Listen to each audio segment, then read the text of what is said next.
Hi guys, welcome to How to Solutions YouTube channel. In today's video, I'm going to show you how you can fix Instagram app not opening. Before getting into this video, must subscribe to our YouTube channel and click on the bell icon. So the first step you need to follow is to open Play Store and search your Instagram. And if your app is not up to date, you need to update your Instagram app. Once you've done that, you simply need to go back and open settings. Then you need to go into the app management or app list of your smartphone and search your Instagram. And once you click on Instagram, you simply need to click on storage and cache, and then you need to click on clear storage and click on OK, and then you need to clear cache. Then you need to go onto the permissions and allow all permissions by doing that like this.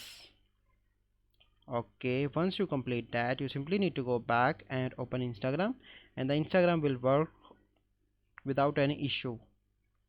I hope you find this video helpful. If you find this video helpful, must like this video, subscribe to our YouTube channel for future videos. We'll see you in the next video. Thank you. Have a good day.